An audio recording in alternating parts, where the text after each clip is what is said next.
नमस्कार, दैनिक सवेरा देख रहे हैं आप। मैं हूं आपके साथ नीलम शर्मा। स्पेशल रिपोर्ट में आज हम बात करेंगे डिपोर्टिंग के साथ इकोसिस्टम को किस तरह से जोड़ा गया है। प्रधानमंत्री नरेंद्र मोदी अमेरिका दौरे पर राजधानी वाशिंगटन डीसी गए, जहां पीएम मोदी ने राष्ट्रपति डोनाल्ड ट्रंप से मुलाकात की। विभिन्न मुद्दों पर बातचीत हुई। एक अहम मसला जो इस वक्त सुर्खियों में है वो है अवैध भारतीयों को अमेरिका से भारत वापस भेजने का। इस पर पीएम मोदी क्या बोले, आइए पहले वो सुन लेते हैं। लोग दूसरे देशों में होते हैं, उनको वहां रहने का कोई कानूनी अधिकार तो है नहीं। जहां तक भारत और अमेरिका का सवाल है, हमने हमेशा कहा है कि जो वेरीफाइड होगा, कि जो सच्चे अर्थ में भारत का ही नागरिक होगा, वो अगर अमेरिका में गैर कानूनी तरीके से रहता है तो उसको वापस लेने के लिए भारत तैयार है। लेकिन बात हमारे लिए वहां से रुकती नहीं है। ये सामान्य परिवारों के बच्चे होते हैं, उनको बड़े बड़े सपने दिखाए जाते हैं और उनको ज्यादातर ऐसे होते हैं, उनको गुमराह करके लाया जाता है। और इसलिए ये ह्यूमन ट्रैफिकिंग में जुड़े हुए पूरे इकोसिस्टम पर हमने वार करना चाहिए। और अमेरिका और भारत मिल करके हमारी कोशिश है और हमारी कोशिश रहनी चाहिए कि इस प्रकार की पूरी इकोसिस्टम को हमें जड़ मूल से नष्ट करना चाहिए, ताकि ह्यूमन ट्रैफिकिंग बंद हो और गरीब लोगों को जो अपनी धन दौलत बेच करके ऐसे बड़े बड़े सपने दिखा करके उनको अंधेरे में रख करके ले जाया जाए, उनके साथ भी अन्याय है।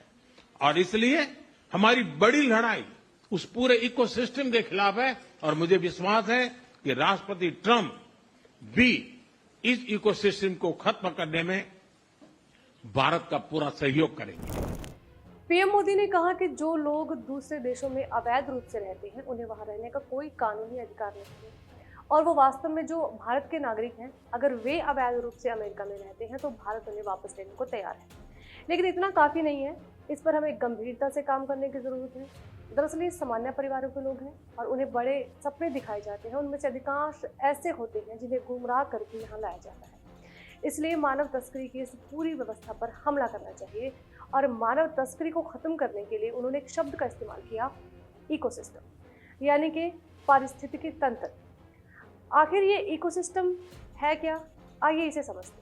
पारिस्थितिकी तंत्र, जिसे अंग्रेजी में इकोसिस्टम कहते हैं, पिछले कुछ सालों में कुछ वैज्ञानिक और विशेषज्ञों द्वारा इकोसिस्टम को लेकर काफी गंभीर अलर्ट दिए जा रहे हैं। उनका कहना है कि इकोसिस्टम खतरे में है। सवाल ये है कि यह इकोसिस्टम क्या बला है और इसके खतरे से होने वाले इंसानों पर क्या फर्क पड़ेगा। दूसरा सवाल ये कि यदि एक इकोसिस्टम खत्म हो जाएगा तो क्या अपने महान वैज्ञानिक दूसरा इकोसिस्टम नहीं बना पाएंगे। वैज्ञानिक कहते हैं कि पारिस्थितिकी तंत्र का मतलब होता है प्रकृति में सभी जीव जंतु की एक दूसरे के ऊपर डिपेंडेंसी।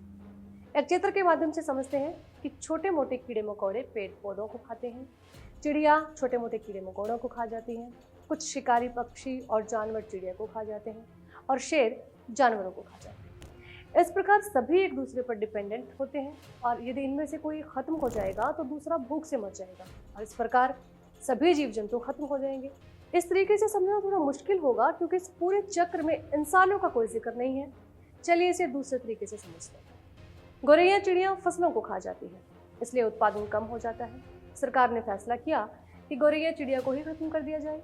इनाम घोषित कर दिया गया। सरकारी पुलिस और पब्लिक ने इनाम के लालच में ढूंढ कर गौरैया चिड़िया को मार डाला। इसके बाद फसलों के उत्पादन में वृद्धि होने के बजाय ऐतिहासिक कमी हो गई। लगातार 2 साल तक चीन में अकाल पड़ा। अनाज की कमी के कारण 2.5 करोड़ लोगों की मौत हो गई। वैज्ञानिक बहुत कुछ कर सकते हैं, लेकिन आज भी सब कुछ नहीं कर सकते।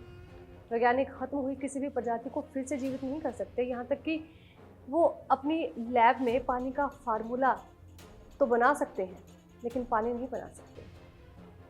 भारत को अधिक टैरिफ लगाने वाला देश बताकर अमेरिका का कहना है कि उनके देश में आकर काम शुरू किया जाए, जिससे वहां रोजगार पैदा होगा। दूसरी तरफ कामगारों को वहां से विदा किया जा रहा है, वो भी कानून का हवाला देकर। अब ये इकोसिस्टम मानव तस्करी को रोकने में किस तरह से काम करेगा, प्रधानमंत्री इसे किस तरह से अमल में लाएंगे, और ये अमेरिका इसमें किस तरह से मदद करेगा, ये अहम विषय है। स्पेशल रिपोर्ट में आज बस इतना ही। नमस्कार।